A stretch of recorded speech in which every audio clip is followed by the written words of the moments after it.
रही हैं। तो सवाल क्या है मैम आपका पहला? पहले तो मैंने ओला इलेक्ट्रिक में मतलब कि इंट्राडे पे मैंने लिया था 71 रुपीज पे। हुँ, और फिर के बाद ही वो ऐसा मतलब कि लो हो गया कि मेरे को मैंने इसको सेल कर दिया है हुँ, 42 अराउंड। जी, उसमें हुँ। मुझे 32,000 का लॉस हो गया। 42,000 का लॉस लिया आपने ओला इलेक्ट्रिक में। 71 पे खरीदा था, 42 पे बेचा आपने। तो अब है नहीं 32,000। आपके पास ओला इलेक्ट्रिक? जी, अब अभी भी आपके पास है ओला इलेक्ट्रिक? नो नो नो, अभी तो मैंने सेल कर दिया है, मुझे 32,000 का लॉस हो गया है। अच्छा, तो ओला इलेक्ट्रिक पे फिर क्या पूछना चाह रही हैं आप? तो मैं क्या इसको भी बाय कर सकती हूँ क्या? ओके, ओला इलेक्ट्रिक आस्था जी काफ़ी लॉस तो बुक कर लिया इन्होंने। 42,000 का लॉस बुक क्या कह रही हैं शिल्पा जी? और अब 33 के लेवल पर बाइंग, क्योंकि देखिए जाहिर सी बात है काफ़ी पेशेंस टेस्ट किया है। इनफैक्ट इन लेवल्स पर भी अच्छा नहीं लग रहा है। काफ़ी रिपोर्ट्स में देख रही थी और एक्सपर्ट्स को सुन रही थी। आप बताइए 33 के लेवल पर क्या करना चाहिए ओला इलेक्ट्रिक में?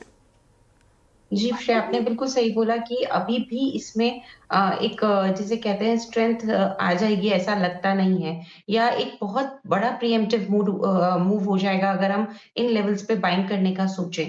तो मेरा तो कहना यही है कि मैम अभी आप इससे दूर रहिए। ऑलरेडी आपने इसमें बड़ा नुकसान बुक किया है और जिस तरह का न्यूज़ फ्लो हो रहा है वो मार्केट्स को पसंद नहीं आ रहा और उसी का नतीजा हम देख रहे हैं कि स्टॉक प्राइसेज़ में कंटीन्यूअसली एक डाउनसाइड मोमेंटम हमें देखने को मिल रहा है। सो राय यही रहेगी कि अभी आपको इसमें खरीदारी नहीं करनी है, इससे बनाए रखें दूरी।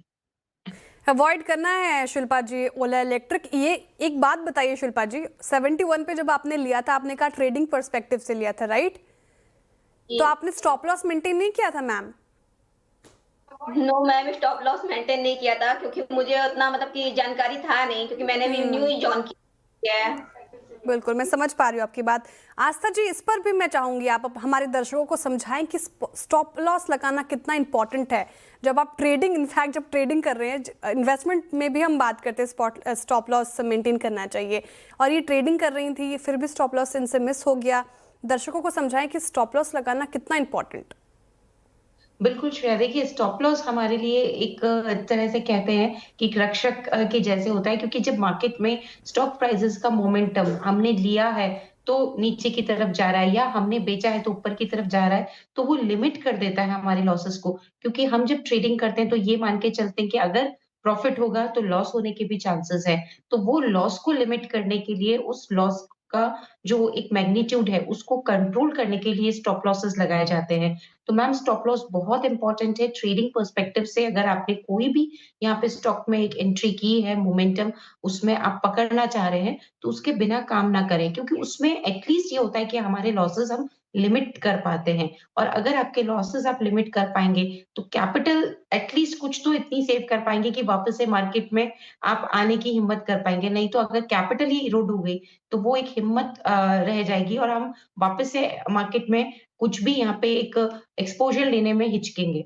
तो स्टॉप लॉसेस बहुत इम्पोर्टेंट है, दोनों ही साइड के ट्रेडर्स को वेदर बाय और सेल। स्टॉप लॉसेस आपके लिमिट करते हैं पोटेंशियल लॉसेस को और आपको वो इस स्थिति में रखते हैं कि कल को अगर लॉस भी होता है, तो हमारी इतनी कैपिटल तो सेव हो जाए कि हम वापस से कहीं और इन्वेस्ट करके उन लॉसेस की भरपाई कर सकें। So it is very important to keep stop losses in case of trading. बिल्कुल, इसलिए मैं चाह रही थी आपसे ये समझना और दर्शकों को समझाना कि कितना इंपॉर्टेंट है। चलिए